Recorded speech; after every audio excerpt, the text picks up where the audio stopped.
Coucou tout le monde! Me revoilà avec une nouvelle vidéo. Alors, sans surprise, pour vous parler des défunts, mais plus précisément pour répondre à certaines questions qu'on pourrait se poser, à savoir, ben, comment on peut prendre soin de nos proches, qu'est-ce qu'on peut faire pour les aider, comment être sûr qu'ils vont bien, et cetera, et cetera. Je vais essayer vraiment de donner, des petites choses que j'applique, moi-même, pour mes proches à moi qui sont de l'autre côté.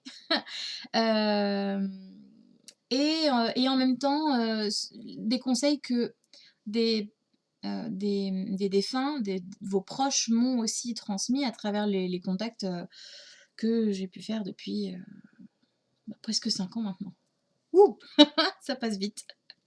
Donc voilà, j'ai eu souvent cette question, enfin, c'est souvent que vous leur demandez comment, on peut les aider et qu'est-ce qu'on peut faire de plus pour eux et cetera. La plupart du temps, vraiment la plupart du temps, la première chose qu'ils répondent, c'est déjà qu'on prenne soin de nous. Parce qu'effectivement, plus on va aller bien, plus on va prendre soin de nous et plus ils seront apaisés aussi. Par exemple, je sais pas, j'ai perdu ma maman, mon papa, mon frère, ma sœur, enfin bref, quelqu'un de très, très proche, mon mari, enfin bref, et la première chose qu'il va vouloir forcément, c'est que je sois pas triste, c'est que j'aille bien et cetera. Donc déjà, le fait de prendre le temps d'aller bien, alors c'est un peu, c'est très compliqué quand on vient de perdre un proche d'aller bien, mais le fait de prendre le temps en fait de pouvoir, accepter les choses et cetera, c'est vraiment très important de ne pas se mettre de pression. Parfois j'entends des personnes me dire: «Oui mais bon, ça m'énerve de pleurer encore alors que ça fait déjà 1 an et cetera». Bah, pourquoi? Enfin, il y a pas de temps limite en fait, hein, même si ça fait 10 ans, 20 ans, on peut pleurer, on peut avoir mal même plusieurs années après le départ d'un proche.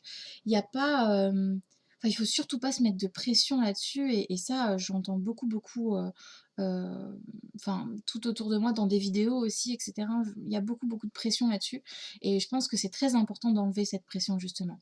De se dire: «Mais en fait, j'ai le droit d'aller mal. J'ai le droit de pas être bien, j'ai le droit de souffrir, j'ai le droit d'être triste, j'ai le droit d'être en colère, j'ai le droit de pas l'accepter» et cetera. Je pense que ça, c'est vraiment un quelque chose d'important, déjà pour démarrer. Pour pouvoir, s'apaiser un petit peu, c'est déjà, un pas énorme que de pouvoir accepter, que déjà avant d'aller bien, c'est qu'on va pas bien.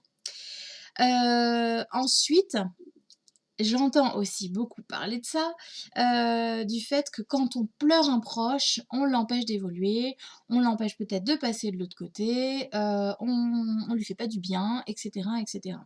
Quand j'ai commencé et que j'ai commencé à lire des livres un petit peu, sur tout ça, je voyais beaucoup ce genre d'informations et je me disais: «Mince, j'ai tellement pleuré, quand j'ai perdu ma grand-mère que la pauvre, j'ai dû, tellement la coincer quelque part, enfin ça devait être compliqué». Et en fait, bah non, non. C'est pas parce qu'on va pleurer un proche qu'il sera pas bien. Forcément qu'il sera triste, c'est comme, comme là, même s'il était là physiquement, il serait triste de nous voir tristes. Bah là, c'est pareil. Ça ne veut pas dire qu'il sera coincé quelque part ou qu'on va l'empêcher d'évoluer. Alors par contre, effectivement, si, si on est vraiment dans la douleur et qu'on n'arrête pas de lui répéter: «Je veux que tu reviennes, je veux que tu restes là, surtout reste avec moi» et cetera, effectivement, ça peut l'empêcher d'avancer, ça peut l'empêcher éventuellement de passer de l'autre côté et cetera.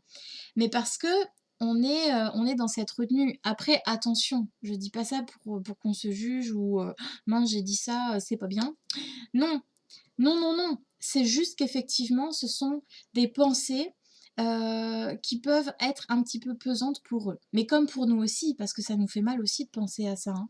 Donc forcément, voilà, c'est un impact qui peut avoir, enfin, comment dire? Après ça dépend de nos proches aussi, hein. Il y a des proches qui vont vouloir rester près de nous, qu'on leur demande ou pas. Donc c'est pour ça que c'est très important juste de se laisser faire, de se laisser porter. Heu, je J'en ai parlé il y a pas longtemps à une amie, l'amour est égoïste. L'amour ici, là, sur terre, je trouve qu'on est égoïste. Quand on est amoureux, quand on aime une personne et cetera, on est très égoïste et quand on perd une personne, moi je le vois avec mon petit bébé Uline, moi je voulais pas qu'elle parte Je lui dis: «Je sais, je suis égoïste, mais je veux pas que tu partes. J'ai tellement mal, rien qu'à l'idée que je puisse te perdre que waouh!» Et bon, après je me suis un peu lâché la grappe, je me suis dit: «C'est tellement égoïste ce que tu dis et c'est ça qui va l'empêcher de partir et c'est pour ça qu'elle sera pas bien et cetera». «Mais oui, mais moi je voulais pas qu'elle parte». Et même dans une rupture ou quoi, je me dis: «Mais c'est vrai, on veut pas que la personne nous quitte, mais parce que c'est pour nous». Après, quand on aime une personne, vraiment, au-delà de tout ce qu'on peut connaître et cetera, bon bah, puisque je veux que ton bonheur et que ce bonheur, bah, ce sera sans moi, bah pars, vas-y. C'est comme, voilà, quand je parlais à ma petite Uline, bah écoute, si tu es prête, si tu te sens bien et que tu veux partir, vas-y. Je te libère, je vais accepter, ça va me faire très très mal, mais j'accepte que tu t'en ailles. Ça m'a aussi enlevé un poids, même si, pardon, hein, c'est encore un peu compliqué, même si c'était vraiment très, très douloureux qu'elle s'en aille, ça m'a enlevé un poids de lui dire qu'elle pouvait s'en aller, que surtout il fallait pas qu'elle reste là pour moi. Parce que je lui ai tellement dit, mais depuis enfin je l'ai eue, elle avait 3 mois et depuis qu'elle a 3 mois, je lui dis: «Ne t'en vas pas sans moi, ne t'en vas pas sans moi, ne t'en vas pas sans moi». Donc quand ma maman m'a appelée et m'a dit, «Écoute, viens parce qu'elle se sent pas bien, elle est pas bien du tout». Là, je fais: «Attention, je t'ai prévenue, surtout ne t'en vas pas sans moi, ne t'en vas pas sans moi». Je lui ai tellement mis la pression depuis toutes ces années que voilà, là, je me suis dit: «Il faut que je la libère» parce que j'étais tellement égoïste ces années-là que maintenant que j'ai compris, il faut que je la libère de ce poids-là. Donc voilà, c'est un poids qu'on peut aussi s'imposer. Si je raconte tout ça, c'est justement pour vous montrer que, ça l'a pas empêchée de passer de l'autre côté, hein. Ça l'a pas empêchée d'être bien, elle évolue, je crois même qu'elle est déjà réincarnée. Alors là, égoïstement, oh ça pique! Mais bon, je suis heureuse pour elle.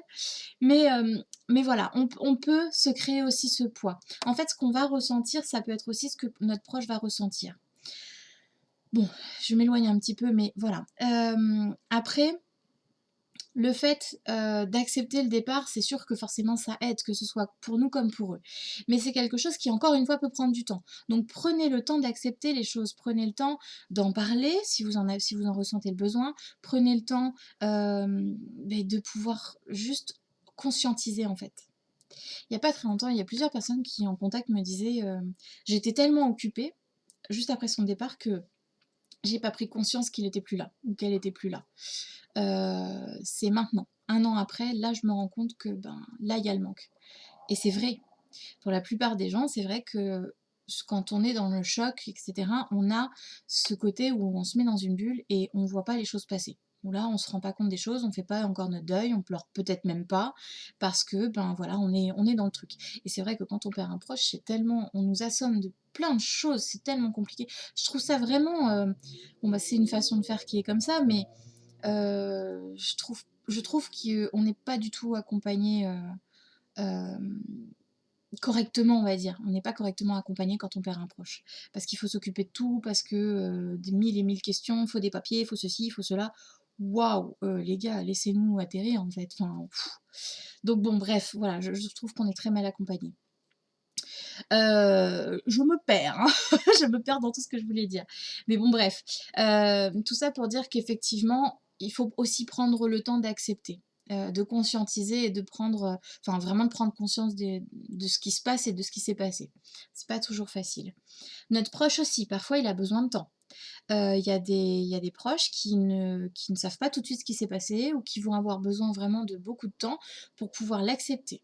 Parfois, il y a des personnes qui me disent: «Quoi? Encore? Mais ça fait plus de 10 ans, c'est pas possible!» Bah, il faut pas juger.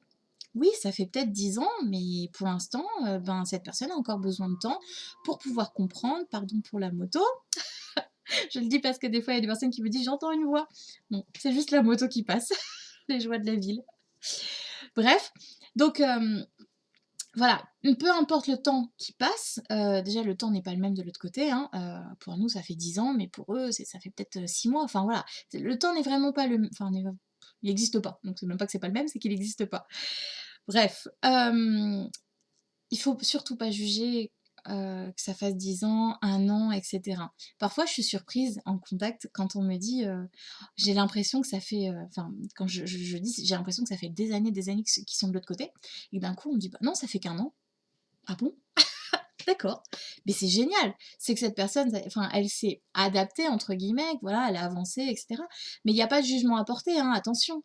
Mais c'est vrai que c'est toujours, voilà, il y a toujours un, comment dire? Comme un contraste en fait, enfin, je suis toujours étonnée par ça parce que, effectivement, on va se dire: «Tiens, ça fait 20 ans, donc c'est bon, le contexte sera facile» ou, «Bon, bah, ça fait 1 an, ouh, ça va peut-être être compliqué» et en fait, bah, ça se trouve, ça peut être complètement le contraire, complètement l'inverse et voilà, donc il faut surtout pas se créer d'a priori ou quoi que ce soit. Laissons-nous porter. Bref, je m'éloigne encore. Donc, pour pouvoir aider vos défunts, les bougies blanches, en fait, quand vous allumez une bougie, ce qui va être très important, ça va être l'intention que vous allez porter dans la bougie. Enfin, en allumant la bougie.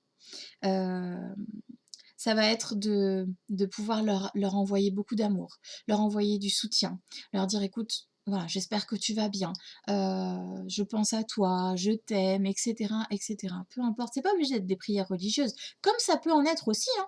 Après chacun fait ce qu'il veut. Mais voilà, toutes ces pensées d'amour, ça va être vraiment important pour eux. Certains vont les recevoir et peut-être ne pas y répondre parce qu'ils en ont pas forcément le besoin. D'autres vont y répondre par des signes et cetera. Ou si on a la chance de les entendre et de les ressentir, ben, on va peut-être les ressentir à ce moment-là.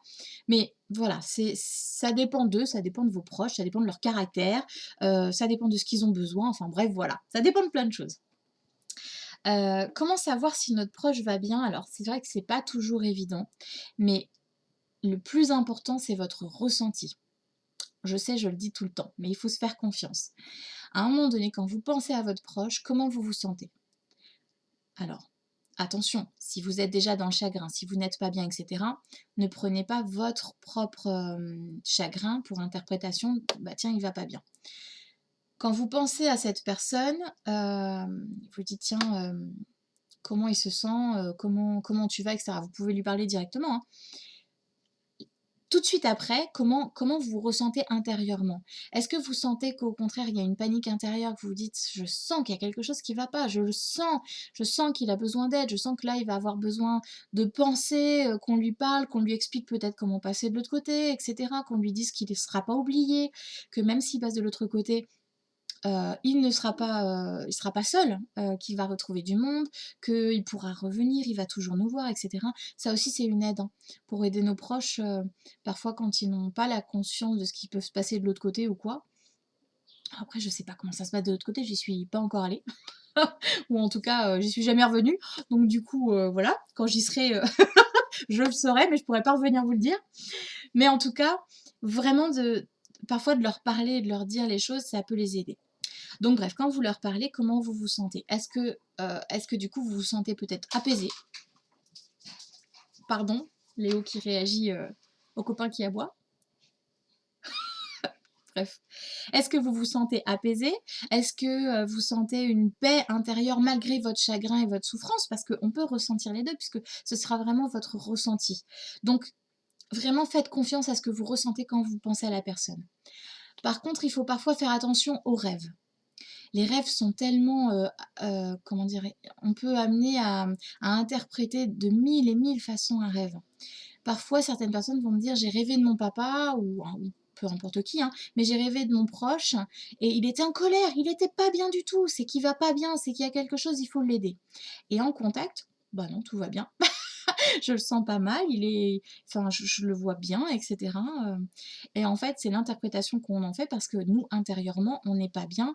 On peut être en colère après notre proche, on peut, ressentir le manque comme ça et du coup, bah, avoir tellement besoin de leur présence que parfois c'est ça. C'est notre inconscient aussi qui va créer certaines scènes, certaines visualisations. Donc il faut faire attention avec les rêves. Je dis pas que c'est faux à chaque fois, que c'est pas comme on l'interprète, mais faites attention à ça. Ne paniquez pas tout de suite parce que vous sentez que votre proche ne va pas bien ou parce que vous avez vu que, je sais pas moi, il avait pas le sourire dans votre rêve ou quoi que ce soit. Ça peut être tout autre chose. «Eh la mouche! J'ai vu, tu t'es invitée!» C'est une grosse mouche en plus. Bref, donc voilà. Leur parler, ça peut énormément les aider. Certains proches ne veulent pas entendre, quoi que ce soit. Il y a des défunts parfois qui disent en fin de contact: «Bon, bah, par contre, voilà, j'ai pas besoin de plus que ce que tu fais, ça sert à rien de venir me voir, ça sert à rien de me recontacter, parce que je me sens bien, parce que voilà, je t'ai tout dit et voilà». Ça arrive pas souvent, mais ça arrive effectivement que, bah, oui, certaines personnes n'ont pas forcément besoin qu'on leur parle tous les jours. Des fois même ça les agace. Donc voilà, donc très souvent ils le disent. Maintenant on a pris l'habitude, en contact que souvent à la fin du contact, il y a certains défunts, mais d'eux-mêmes vont me dire: «Bah, tu peux lui dire qu'elle continue à me parler» ou «Tu peux lui dire que là, bah, il a pas besoin puisque enfin voilà, je vais bien». Donc voilà. Faites-vous confiance. Si vous sentez que vous avez besoin de leur parler, un petit peu chaque jour ou de temps en temps et cetera, ben, faites-le. Faites-le. Simplement suivez vos intuitions. C'est vous qui êtes relié à votre proche. C'est votre cœur avec son cœur. Donc vraiment, voilà, on n'est pas les mieux placés en tant que canal, comme, enfin, les personnes qui vont faire des contacts pour vous, on n'est pas forcément les mieux placés pour vous dire les choses. Parce que même si on va vous dire quelque chose, on peut se tromper, hein, ça arrive, hein. Mais voilà, c'est très important du coup de vous écouter. Même si on vous dit quelque chose et que ça vibre pas pour vous, encore une fois, écoutez-vous. Voilà, voilà, voilà. Je vous ai fait une longue vidéo. Mais je tenais vraiment, vraiment, vraiment à vous dire tout ça pour essayer de vous rassurer aussi un petit peu. Parce que parfois, il y a des personnes qui m'envoient des messages en me disant: «Je sens que mon proche, il va pas bien parce que je l'ai vu pas bien» et cetera. Ça peut être le cas, hein, effectivement. Dans ce cas-là, il faut vraiment lui envoyer beaucoup d'amour, lui parler, lui dire qu'il peut appeler de l'aide, il peut appeler ses guides, il peut, trouver la lumière intérieure, là, à l'intérieur de lui. Si cette personne ne croit pas aux guides ou aux anges ou peu importe selon sa croyance, simplement lui dire qu'il peut se faire confiance, qu'il peut appeler la lumière à lui, qu'il peut appeler ses proches. Et voilà, enfin, lui dire que vous êtes là aussi, que s'il y a besoin, il peut aller contacter une personne qui peut le voir ou l'entendre, etc., etc. En fait, c'est simplement de le rassurer, comme s'il était tout près de vous, en fait, hein, comme s'il était encore physiquement là. Donc voilà, Léo qui joue avec la mouche, ça va être sympa. Voilà tout le monde. En tout cas, bah, je profite de cette vidéo pour envoyer vraiment beaucoup, beaucoup de pensées, des belles pensées et beaucoup d'amour à vos proches, à toutes les personnes qui sont passées à travers moi, depuis, ces années-là. Et qui j'espère continueront encore, longtemps, si possible. Mais voilà, je ferai de mon mieux en tout cas pour vous transmettre encore et encore les messages de vos proches. Hem et voilà, je suis juste, heureuse de pouvoir vous aider, de pouvoir leur donner aussi cette parole, de pouvoir les aider aussi à vous rassurer parfois, à vous expliquer des choses parfois aussi, c'est très important. À vous transmettre les messages, qui pour eux sont ultra importants aussi. Donc heu, donc voilà, donc je leur envoie beaucoup d'amour comme je vous envoie aussi beaucoup d'amour et je vous dis à tout bientôt pour d'autres vidéos. Prenez soin de vous.